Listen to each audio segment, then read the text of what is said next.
YouTube channel पे आप सभी का एक बार पुनः स्वागत है। दोस्तों, अपने जो इलेक्शन थ्योरी की का जो क्रैश को स्टार्ट किया था, आज अपने उसकी नेक्स्ट क्लास स्टार्ट करने जा रहे हैं। इसमें टॉपिक चल रहा था प्रत्यावर्तक के अल्टरनेटर के बारे में बात कर रहे थे। इसको अपने क्या बोलते हैं, प्रत्यावर्तक या इसी का जनित्र भी कहते हैं, एक ही बात है। इसमें जो टॉपिक पढ़ेंगे ना, वो पढ़ेंगे प्रत्यावर्तक ऑन लोड। प्रत्यावर्तक या अल्टरनेटर किसकी बात करेंगे, ऑन लोड। एक अल्टरनेटर क्या ऑन लोड की कंडीशन में है, उसको लोड डाल दिया जाता है और लोड डालने के बाद उसमें क्या होती है, ऑन लोड की अवस्था में, ऑन लोड अवस्था में वी ड्रॉप, यानी इस वी ड्रॉप होने के क्या रीजन है, उसके अपने क्या करेंगे, बात करेंगे कि वोल्टेज ड्रॉप हो रही है, उसका कारण क्या है। समझ में आ गई दोस्तों मेरी बात। एक बार फ्रेम को चेक करते हैं थोड़ा सा, ठीक है। ऑन लोड की अवस्था के अंदर वी ड्रॉप होता है। इस प्रकार से आपने डीसी जनरेटर में पढ़ा, किसकी बात की आपने, डीसी जनरेटर पढ़ा था ना आपने, क्या पढ़ा था, आर्मेचर में बैक ईएमएफ पैदा होता है या आर्मेचर में जनरेटर वोल्टेज पैदा होती है। जैसे मेरे पास एक डीसी का जनरेटर है, मान लीजिए डीसी का जनरेटर है, ये जनरेटर है, ठीक है। इस जनरेटर पे यहां पे आपने क्या लगा रखा है, लोड लगा रखा है, ऐसे ये लोड डाल दिया, रेजिस्टेंस। इसके टर्मिनल पे अपने को क्या मिलेगी, लोड वोल्टेज मिलेगी, इसको अपने किससे लिखते हैं, बीएल से लिख देते हैं। किससे लिखते हैं, बीएल, लोड वोल्टेज। यहां से धारा फ्लो होती है, इसको आपने किससे लिखा, आईएल से लिखा, लोड धारा। परंतु इसके आर्मेचर में क्या पैदा हो रहा है, ईबी या ईजी जनरेट होता है, वोल्टेज पैदा होता है। इसको ईजी बोल सकते हो आप, क्या क्या लिख सकते हो, ईबी भी लिख सकते हो, कोई समस्या नहीं आनी चाहिए आपको, ठीक है दोस्तों। आर्मेचर में जनरेट वोल्टेज पैदा हुई, आपको यहां पे क्या मिला, बीएल मिला या लोड वोल्टेज मिली। अब देखो, मैंने आपको पढ़ाया है जनरेटर के अंदर हमेशा ही क्या होता है, ईबी ग्रेटर देन होता है किससे, बीएल से। कि जनरेट वोल्टेज हमेशा ही ज्यादा होती है किससे, लोड वोल्टेज से। उसका रीजन क्या है, तो वहां पे दो मुख्य रीजन थे। एक तो क्या था, armature we drop, armature drop यानी आईए इंटू आर ड्रॉप थी, और एक क्या था, आर्मेचर रिएक्शन ड्रॉप थी। ये दो मुख्य प्रभाव थे, क्योंकि आपने वहां पे पढ़ा था ईबी बराबर क्या पढ़ा था, ईबी बराबर ये लिखा जाता है बी प्लस आईए इंटू आर ए प्लस में आर्मेचर रिएक्शन ड्रॉप, इसको मैंने ए आर से लिखा है, ये प्रभाव था। यानी आर्मेचर में आर्मेचर रिएक्शन क्या है, ये भी मैंने समझाया पूरा। आर्मेचर रिएक्शन मैंने पूरा टॉपिक भी करवाया आपको कि आर्मेचर वाइंडिंग द्वारा स्थापित फ्लक्स मुख्य फील्ड वाइंडिंग पे क्या प्रभाव डालता है। इसको आपने क्रॉस मैग्नेटाइज और डीमैग्नेटाइज दोनों मैंने करवाया आपको, क्या होते हैं पूरा पढ़ा है आपको। जिनको नहीं पढ़ा वो पढ़ लेना पहले जाके वहां पे, फिर समझ में आएगी। तो ये बातें समझ में नहीं आनी, ध्यान रख लेना पहले बात है। जो बच्चे मेरा कॉन्सेप्ट से नोट्स बना रहे, स्टार्टिंग से लेके मैंने आज तक 100 क्लासें आपकी कंप्लीट कर दी, 101 नंबर क्लास है। क्लास नंबर कौन सी है ये आपकी 101 नंबर क्लास है। और जो बच्चे कॉन्सेप्ट से क्लास अटेंड करें उनकी कोई समस्या भी नहीं आएगी, मेरी गारंटी है आपसे, कोई भी समस्या नहीं आएगी। तो ये 101 नंबर क्लास जो मैं आपकी बना रहा हूं, तो आप साथ साथ मेरे नोट्स बना रहे हैं, पहले वाले टॉपिक आपने कवर किए, इन टॉपिकों में कोई समस्या नहीं आएगी, पहली बात तो ये समझ में आ गई मेरी बात। तो देखो यहां पे वोल्टेज ड्रॉप होने का रीजन तो आर्मेचर रेजिस्टेंस था, एक था आर्मेचर रिएक्शन, मुख्य दो प्रभाव थे। उसी प्रकार से अगर अल्टरनेटर की बात करूं या किसकी बात करूं, मैं प्रत्यावर्तक की बात करता हूं। किसकी बात करूं, प्रत्यावर्तक। अल्टरनेटर में वी ड्रॉप होने का रीजन क्या है, यानी अल्टरनेटर में वोल्टेज ड्रॉप होती है उसका कारण क्या है, उसकी बात करें। तो इसके पहले मुख्य तो टर्म्स की बात करें, मुख्य बातें क्या वो आपको ध्यान रखनी। पहली बात तो यहां पे एक चीज का आपको ये ध्यान रखना है, इसकी बात करूंगा मैं, इसके अंदर एक होगा इनोड, इसको बोलेंगे जनरेट वोल्टेज या पैदा वोल्टेज, पैदा ईएमएफ, ये लिख सकते हो आप। समझ में आ गई मेरी बात? नोट से लिख रहा हूं मैं, साइन कर रहा हूं एक बार, या इंड्यूस ईएमएफ बोल सकते हैं इसको। दूसरी बात इसमें होगा V, इसको बोलेंगे टर्मिनल वोल्टेज। क्या बोलेंगे? Terminal voltage. ठीक है। इसके बाद देखो एक होगा इसके अंदर IA, तो ये तो पता ही है आपको, इसको बोलेंगे आर्मेचर करंट या आर्मेचर धारा।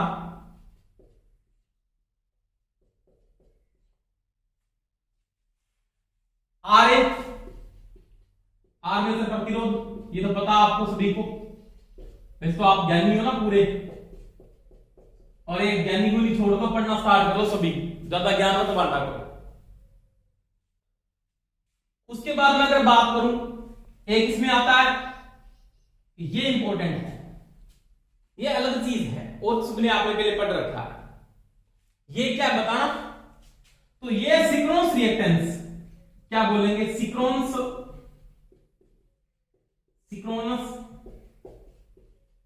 रिएक्टेंस। समझ में आ गई मेरी बात? अब ये सिंक्रोनस रिएक्टेंस है क्या? रिएक्टेंस पढ़ा ना, जैसे आपने पढ़ा इंडक्टिव रिएक्टेंस पढ़ा है, कैपेसिटिव रिएक्टेंस पढ़ा है, तो ये सिंक्रोनस रिएक्टेंस क्या है? तो ये मैं बता देता हूं दोस्तों, आराम से समझना इसकी बात। जो ये सिंक्रोनस रिएक्टेंस है ना, XS है, ये XL प्लस XAR है। क्या है? XAR। XL का मतलब होता है लीकेज रिएक्टेंस,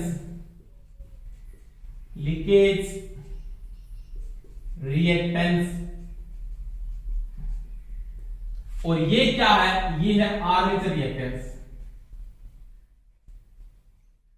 आर्मेचर रिएक्टेंस। ये चीज का ध्यान रखना।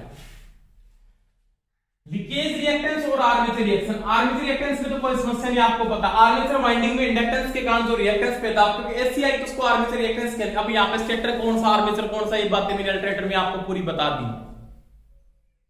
समझ में आई दोस्तों मेरी बात? कि अब स्टेटर है या रोटर कौन सा, आर्मेचर कौन सा, ये आर्मेचर वाइंडिंग और स्टेटर वाइंडिंग पूरी की पूरी मैंने समझाई है कि आर्मेचर वाइंडिंग जब रोटर पे स्थापित करते हैं तो उसको क्या बोलते हैं अपने, आर्मेचर रोटर को क्या बोलते हैं, उसमें आर्मेचर बोलते हैं। और स्टेटर के ऊपर जब आप आर्मेचर वाइंडिंग कर देते हो तो उसको स्टेटर कहा जाता है, उसको फिर फील्ड नहीं कहा जाता। अब देखो यहां पे क्या होगा, जैसे मेरे पास ये स्टेटर बना हुआ है, ऐसे ये स्टेटर के स्लोट है, हमारे स्लोट काट रखे हैं।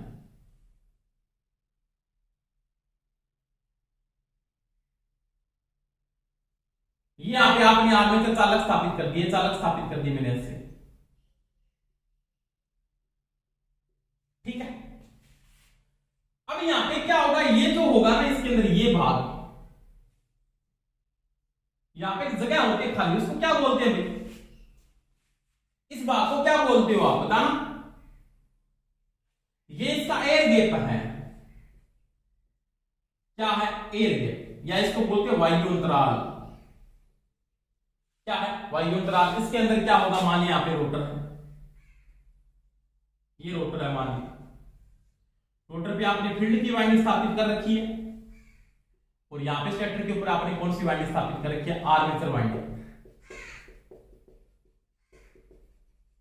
यहां पे आर्मेचर वाइंडिंग स्थापित कर रखी है। अब क्या होगा, जब आप क्या डालते हो, लोड डालते हो, क्या डालते हो? लोड। जब आपने आर्मेचर के ऊपर लोड डाला तो जो इंड्यूस्ड ईएमएफ है उसको क्या देगा? वो टर्मिनल वोल्टेज देगा। तो टर्मिनल वोल्टेज मिलेगी, तो उसके कारण जब आर्मेचर धारा फ्लो होती है, जब आईए फ्लो होगा ना लोड की तरफ, तो ये फ्लक्स होगा ना, ये फ्लक्स एयर गैप का जो फ्लक्स है, ये क्या करता है? वेरी करता है। वेरी का मतलब बदलता है, स्थिर नहीं रहता। एयर गैप का जो फ्लक्स है, एयर गैप फ्लक्स वेरी करता है। क्या करता है? वेरी करता है। वेरी करता का मतलब बदलता है। उसके कारण यहां पे क्या होता है? रिएक्टेंस पैदा होता है। क्या पैदा होता है? रिएक्टेंस। क्योंकि जिस चीज के अंदर अगर फ्लक्स वेरी करता है ना, वहां पे रिएक्टेंस पैदा होगा ही होगा। जैसे आपने इंडक्टर के अंदर आपने फ्लक्स को वेरी करवाया, क्योंकि धारा बदलती तो वहां पे रिएक्टेंस पैदा हुआ, तो उसमें आर्मेचर में इस प्रकार से यहां पे होगा, आर्मेचर वाइंडिंग में होगा ना पैदा रिएक्टेंस। तो वो फ्लक्स एयर गैप में जब वेरी करेगा उसके कारण यहां पे क्या होगा कि रिएक्टेंस पैदा होगा। उस रिएक्टेंस के कारण भी वोल्टेज क्या होगी आपकी ड्रॉप होती है, क्योंकि रिएक्टेंस के कारण वोल्टेज ड्रॉप होगी, निश्चित बात। तो फ्लक्स जब वेरी करता है, जब एयर गैप में फ्लक्स वेरी करता है, उस वेरी फ्लक्स के कारण जो रिएक्टेंस पैदा होता है, उस रिएक्टेंस को क्या बोलते हैं अपने लीकेज रिएक्टेंस कहते हैं। क्या कहते हैं? Leakage reactance. और आर्मेचर वाइंडिंग में इंडक्टेंस की मान है, क्योंकि वाइंडिंग में क्या है, किसका मान है, ब्रेक तो या इंडक्टेंस की वैल्यू पाई जाएगी, एल का मान। और आपने पढ़ा एक्सएल बराबर क्या होता है 2 पाई एफएल पढ़ा है। इसमें इंडक्टेंस का मान है, फ्रीक्वेंसी है, क्योंकि ऐसी पैदा हो रही है यहां पे। तो आर्मेचर में भी क्या पैदा होगा, रिएक्टेंस पैदा होगा। तो दोनों के कारण क्या होगी, वोल्टेज ड्रॉप होती है।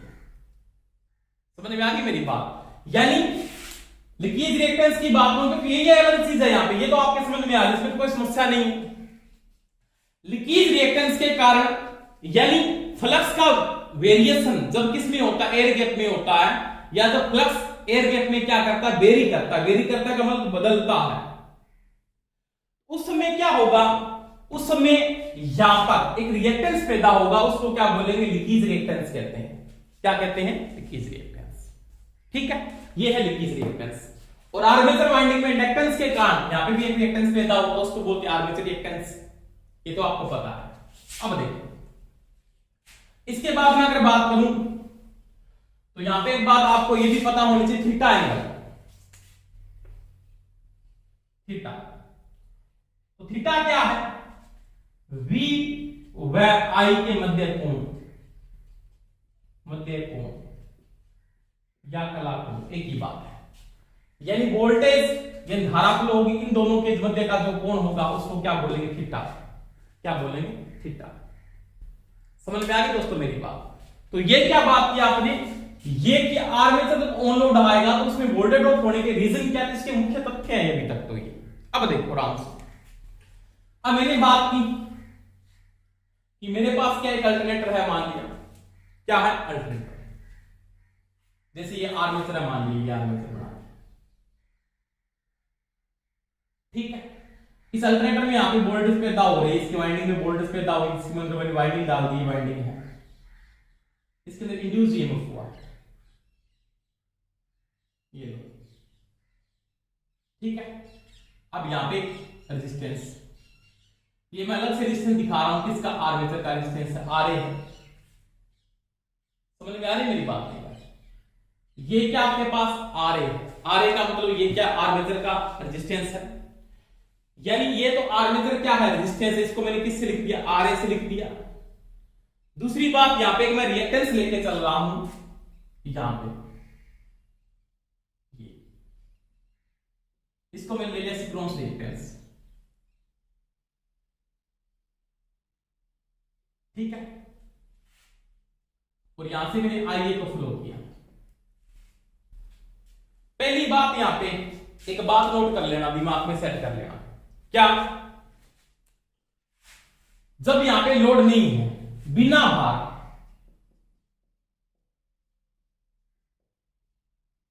अगर प्रत्यावर्तक आपका बिना लोड है, इसके ऊपर कोई लोड नहीं, अगर यहां पे लोड नहीं है तो क्या यहां पे वोल्टेज ड्रॉप होगी, नहीं होगी।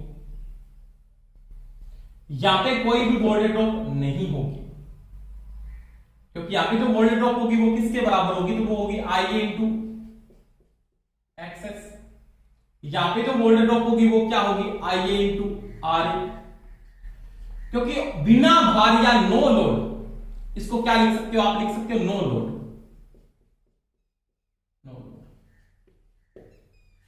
नो लोड की अवस्था में I A इक्वल टू क्या होगा, वो होगा 0। कितना होगा, 0। क्योंकि लोड नहीं है तो इसका सर्किट पूरा नहीं हो रहा, क्या धारा फ्लो होगी, धारा फ्लो नहीं होगी। तो ध्यान रखना दोस्तों, बिना भार की अवस्था में न तो आर्मेचर रिएक्टेंस पैदा होता, आर्मेचर वोल्टेज रिएक्टेंस पैदा होता है, और न आपका लीकेज रिएक्टेंस पैदा होता है। इनके कारण वोल्टेज ड्रॉप नहीं होगी, और न आर्मेचर रेजिस्टेंस के कारण वोल्टेज ड्रॉप नहीं होती। जब मैं इसको क्या कर देता हूं, ऑन लोड, इसके ऊपर मैंने लोड डाल दिया, क्या डाल दिया लोड। अब यहाँ पे मेरे को वोल्टेज मिलेगी, इसको क्या बोलेंगे बीएल, टर्मिनल वोल्टेज। ये रेजिस्टेंस है हमारा, लोड डाल दिया। ये इंपीडेंस इस प्रकार का लोड आएगा, इसको जेड बोलेंगे, इसमें जेड बोलते हैं, आर नहीं बोलते। कौन सा लोड, हम बात की बात इंडक्टिव है, कैपेसिटिव है या रेजिस्टिव लोड है। समझ में आ रही है मेरी बात। अब देखो, अब यहाँ पे क्या है, अब ये ड्रॉप होगी, यानी मैं लिख सकता हूं ऑन लोड की अवस्था में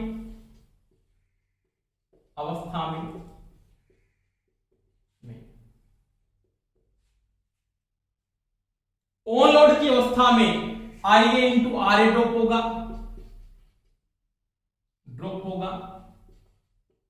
पहली बात तो ये ध्यान रखिएगा, ठीक है।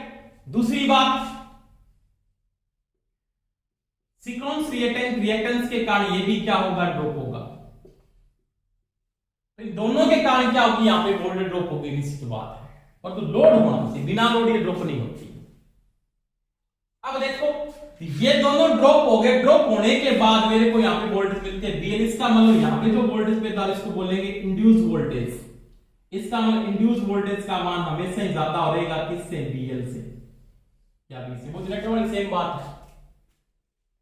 किस वाली बात है, जनरेटर वाली। कोई समस्या आ रही है क्या, यहाँ कोई समस्या नहीं आनी चाहिए मेरे हिसाब से। अगर किसी की समस्या आ रही है तो मेरे को कमेंट करके आप बता भी सकते हो कि सर हमारी ये समस्या आ रही है, वैसे कोई समस्या नहीं आनी चाहिए। देखो दोस्तों, मैंने यहां पे बात की है कि बिना लोड की अवस्था में अल्टरनेटर के ऊपर कोई भी वी ड्रॉप नहीं होता है। बिना लोड की अवस्था में, अगर लोड नहीं है तो कोई वोल्टेज ड्रॉप नहीं होगी।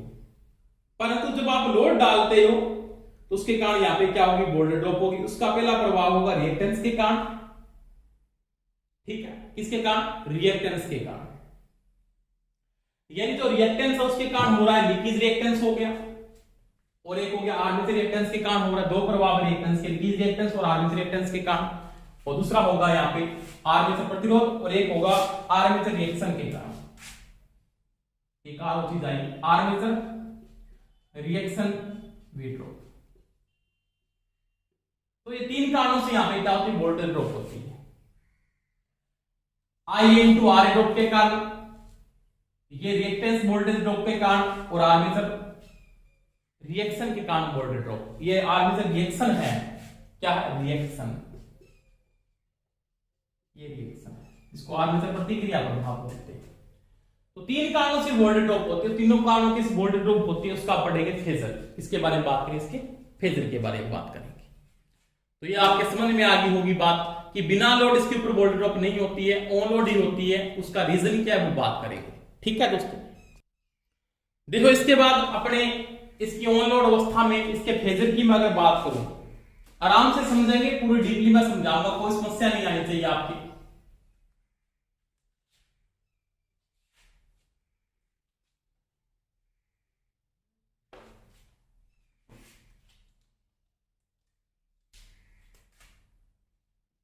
On load phasor diagram. देखो, सबसे पहले किसका करेंगे, लेगिंग लोड है कोई, लेगिंग लोड के साथ, यानी जो पीएफ आ रहा है वो लेगिंग पीएफ के साथ है।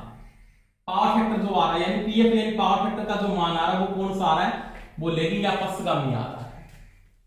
या आप इसको हिंदी में ये भी लिख सकते हो, लेगिंग को हिंदी में क्या बोलते हैं, ऋणात्मक भार के साथ।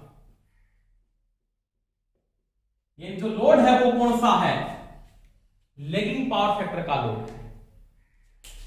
अब देखो दोस्तों, मैं अगर बात करूं लेगिंग लोड के पावर फैक्टर की, सबसे पहले अगर आप इसका जो डायग्राम बना रहे फेजर की बात करेंगे, पहले मैं अगर इसको ऐसे जनरेट करूं, यानी ये आपका आर्मेचर है,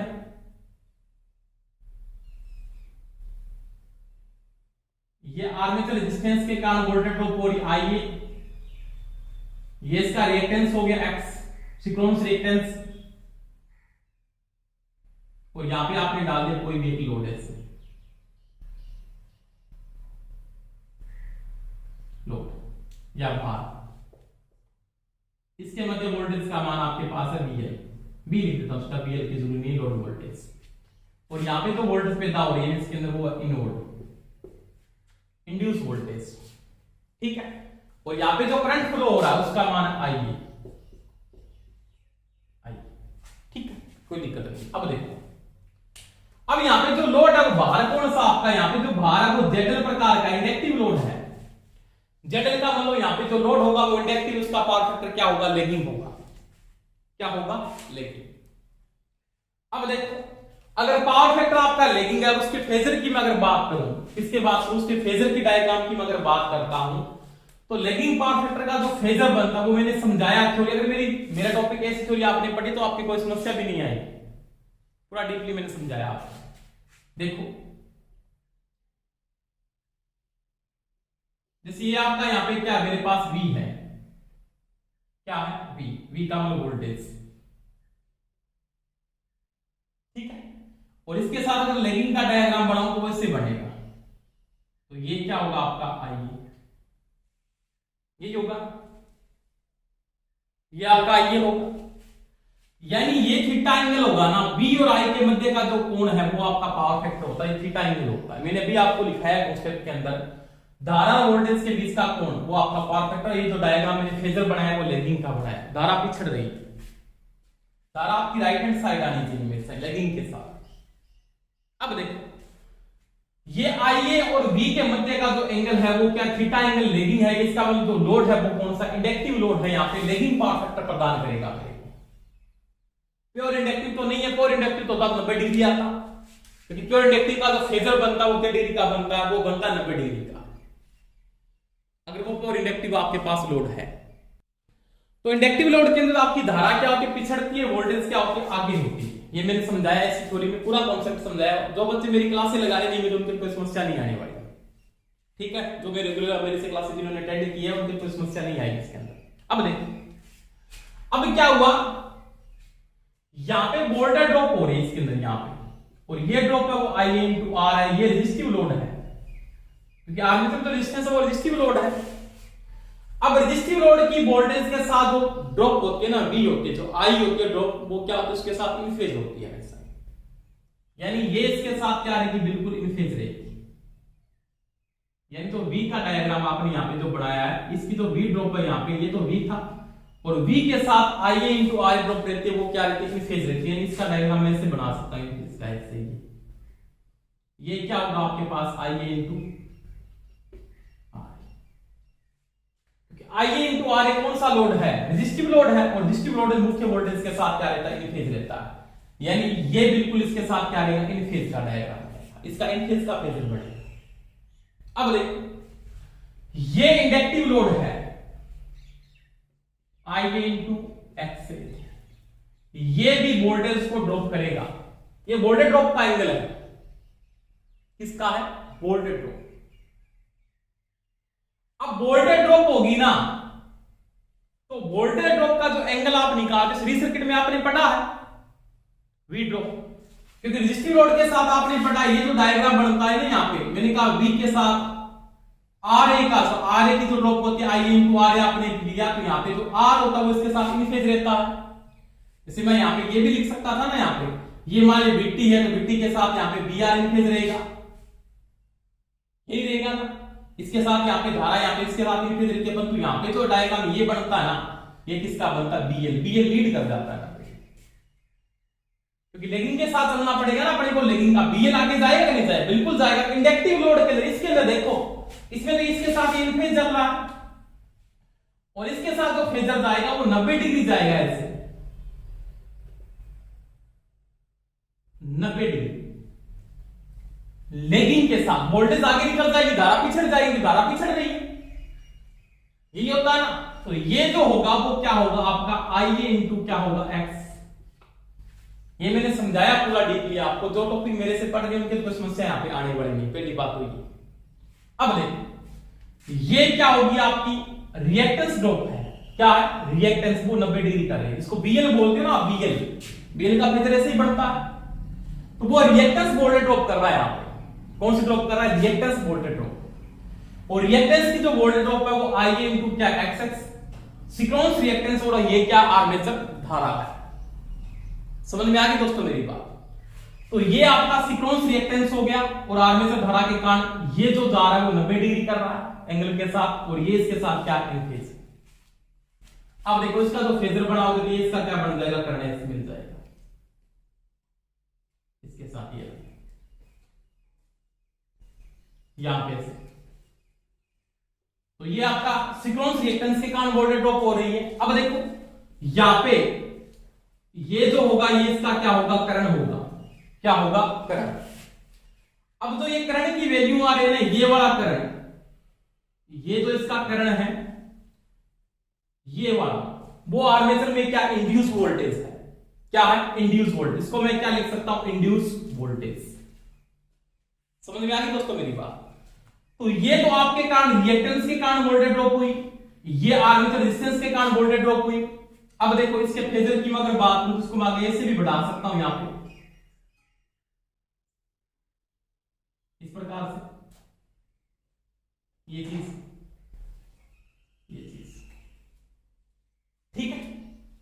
तो ये तो आपका एक प्रकार से त्रिभुज बन रहा है, ये समकोण क्या बन रहा है, त्रिभुज का जो निर्माण हो रहा है यहां पे ऐसे इस प्रकार इस फेजर के साथ। तो समकोण त्रिभुज में यहां पे जो ये भाग है ये तो इसके Ia × Ra के बराबर है, और ये इसकी क्या आर्मेचर धारा है, यहां से लेके यहां तक की आर्मेचर धारा को लेके चल रहा है, और ये क्या इसकी इंड्यूस वोल्टेज है, और ये क्या सिक्वेंस रिएक्टेंस के कारण यहां पे क्या हो रही है, वोल्टेज ड्रॉप हो रही है। अब सिक्वेंस रिएक्टेंस के अंदर आपने दो मान पढ़े थे, कौन कौन से मान पढ़े थे, x बराबर क्या पढ़ा था आपने, यहां पे पढ़ा था एक तो लीकेज रिएक्टेंस, जो मैंने बात की थी कि एयर गैप में जब फ्लक्स वेरी करता है उसके कारण इंडक्टिव रिएक्टेंस क्या होता है, वहां पे इंड्यूस हो जाता है, तो वो तो था लीकेज रिएक्टेंस। और एक क्या पढ़ा था, एक पढ़ा था आर्मेचर रिएक्टेंस, क्या पढ़ा था, आर्मेचर रिएक्टेंस। यानी जो सिक्वेंस रिएक्टेंस है वो किसके बराबर होता है, वो होता है लीकेज रिएक्टेंस, और किसके बराबर होता है, आर्मेचर रिएक्टेंस के बराबर होता है। समझ में आ गई दोस्तों मेरी बात। तो ये इसका जो फेजर बन रहा है, यहां पे मैं दोबारा से रिपीट कर रहा हूं, आराम से देखना। पहले मैंने सबसे पहले बात की थी कि ये मुख्य वोल्टेज है और ये इसकी धारा है, यानी यहाँ पे आपने BL दिया, यहाँ पे लोड कौन सा इंडक्टिव लोड है, क्योंकि जो फेजर बना रहा हूं किसके साथ बना रहा हूं, लेकिन पावर फैक्टर के साथ बना रहा हूं। तो यहाँ पे जो लोड है ZL का मतलब यहाँ पे आपने इंडक्टिव लोड डाला है, कौन सा लोड डाला है, इंडक्टिव लोड।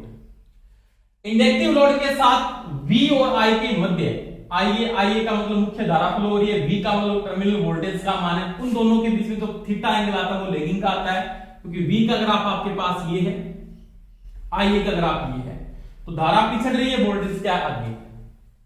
इसके बाद मैंने बात की कि जो आर्मेचर वोल्टेज ड्रॉप यहां पे कर रहा है, आर्मेचर ड्रॉप क्या कर रहा है, IA × Ra ड्रॉप कर रहा है।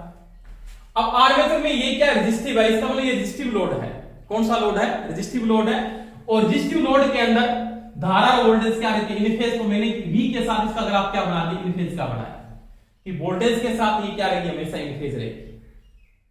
समझ में आ गई दोस्तों मेरी बात। अब इसका ये जो ग्राफ है वो कौन सा है, ये इसका इन फेज का ग्राफ है, क्या है, इन फेज। ये IA × Ra ड्रॉप है, वो V के साथ क्या इन फेज है। दूसरी बात, ये सिक्वेंस रिएक्टेंस। अब रिएक्टेंस में आपने पढ़ा है, मैंने यहां पे भी समझाया था कि BT VR के साथ तो क्या रहता है, फेज रहता है, परंतु BL के साथ 90 डिग्री क्या करता है, लीड। BL आगे निकल जाता है VR से, तो यहाँ पे धारा क्या होती है, 90 डिग्री पिछड़ जाती है। तो ये देखो BL एक प्रकार से क्या है, BL इंडक्टिव वोल्टेज है, और इंडक्टिव वोल्टेज यहाँ पे मैंने क्या लिया, सिक्वेंस रिएक्टेंस के कारण जो वोल्टेज ड्रॉप हो रही है वो इंडक्टिव वोल्टेज है एक प्रकार की, तो वो क्या कर रही है, 90 डिग्री यहां से क्या कर रही है, आगे निकल रही है, धारा क्या हो रही है, पिछड़ रही है, इसका मतलब धारा क्या पश्चिम जाएगी। अब देखो ये इसकी क्या होगी, इंड्यूस वोल्टेज होगी, और ये IA × Ra ड्रॉप हो गया। अब देखो ये जो भाग है इसका ये पार्ट है, इस लाइन को अगर मैं सीधी यहां पे ऐसे लेके चलता हूं, इस लाइन को ऐसे, तो इसको ये दो पार्ट में डिवाइडेशन करता है। दो पार्ट कौन कौन से हैं, यहां पे मैंने भी बताया था, एक होता लीकेज रिएक्टेंस और एक होता आर्मेचर रेजिस्टेंस रिएक्टेंस के कारण वोल्टेज को। एक तो ये तो हो जाएगा इसका लीकेज रिएक्टेंस, और ये हो जाएगा इसका आर्मेचर रिएक्टेंस। कौन सा हो जाएगा, आर्मेचर रिएक्टेंस। तो ये दोनों का जो योग है वो क्या आपका, वो कहलाता है सीक्वेंस रिएक्टेंस। तो यहाँ पे आर्मेचर रिएक्टेंस ड्रॉप है, और ये लीकेज रिएक्टेंस ड्रॉप है, ये IA × Ra ड्रॉप है, यहाँ पे इसकी वैल्यू बराबर होगी। इसका नाम लिख देता हूं मैं यहाँ पे, ये मान O है, ये A है, ये B है, ये C है, और ये D। ठीक है, ये पॉइंट आपका B है। अब देखो, अब अगर इसमें समकोण एक प्रकार का त्रिभुज बनता है, नॉर्मल अगर फेजर थोड़ा सा सही नहीं बने, इसमें समकोण त्रिभुज बनता है, ऐसे ये लंब है और ये जो एंगल होगा ना, ये 90 डिग्री का होगा, यहाँ पे 90 डिग्री का, ऐसे बिल्कुल। अब देखो, अब इसमें अगर मैं पाइथागोरस प्रमेय लगाता हूं तो आपने क्या पढ़ा है, पाइथागोरस प्रमेय में आपने पढ़ा है कर्ण स्क्वायर बराबर क्या होता है, आधार स्क्वायर प्लस में होता है लंब स्क्वायर।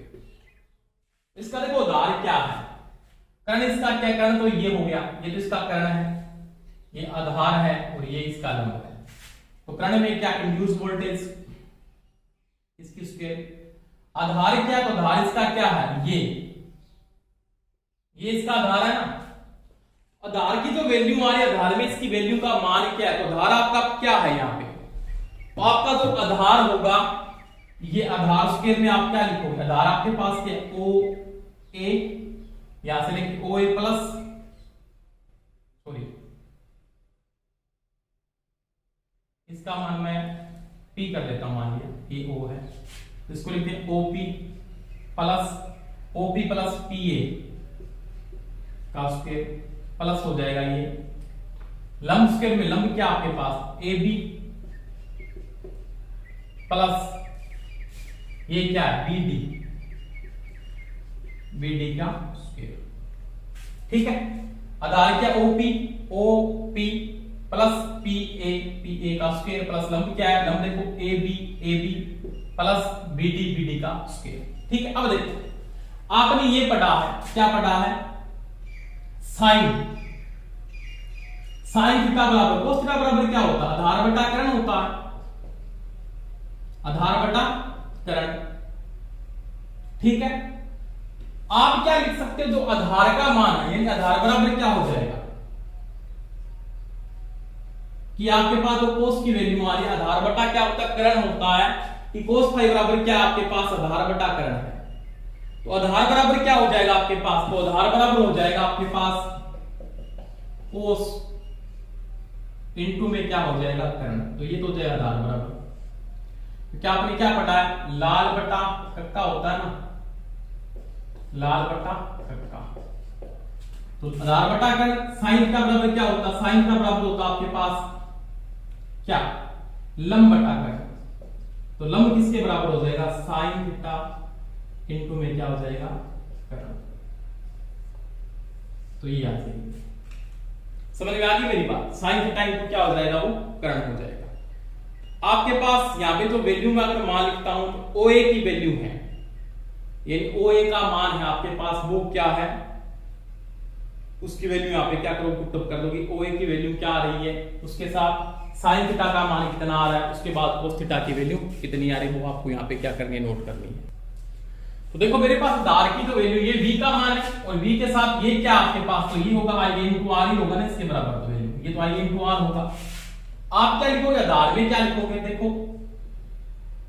ये होगी इंड्यूस वोल्टेज ओपी किस क्या लिख सकता हूं, v cos थीटा, आधार क्या है, आधार की जो वैल्यू लेके चलते v cos थीटा, आधार आपके पास v cos थीटा है प्लस i इंटू आर, इसका क्या है square, I A into R A का स्क्वायर, यानी v cos theta I A into R A का क्या है, स्क्वायर है। इसके बाद देखो, इसके बाद आपके पास यहां पे लंब क्या है, तो लंब क्या है, v sin थीटा, आधार के साथ v sin थीटा प्लस यहां पे क्या है, आई ए इंटू एक्स, इसकी क्या है स्क्वायर है, ठीक है। तो आपका जो इंड्यूस वोल्टेज है वो इसके क्या होगी, बराबर होगी।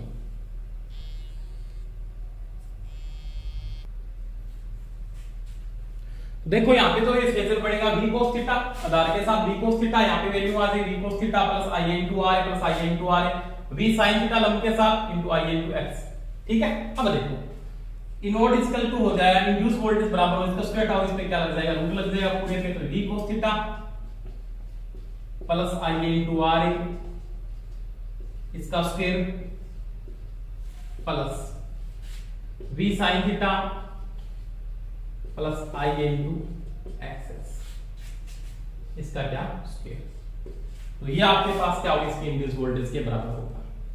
तो ये आपको ये मैंने पूरा समझाया आपको कॉन्सेप्ट भी, कोस साइन क्या होता है। जैसे आप इसने ऐसी थ्योरी पढ़ी है मेरे से तो उसकी कोई समस्या नहीं आनी चाहिए। तो ये है लैगिंग पावर फैक्टर के साथ प्रश्न पूछ सकता आपको। तो ये लैगिंग पावर फैक्टर का जो फेजर बनता है इस प्रकार से बनाया जाता है अल्टरनेटर में अपने पावर। तो आज के दोस्तों इतना ही। थैंक यू सभी को, बेस्ट ऑफ लक। और सभी के अगर समझ में आते सभी लाइक और शेयर जरूर किया करो। सभी शेयर करेंगे, सब्सक्राइब कर लें, जिन्होंने चैनल को सब्सक्राइब नहीं किया वो सब्सक्राइब कर ले और बेल का आइकन को पुश कर ले तो आपको नोटिफिकेशन मिलेगी।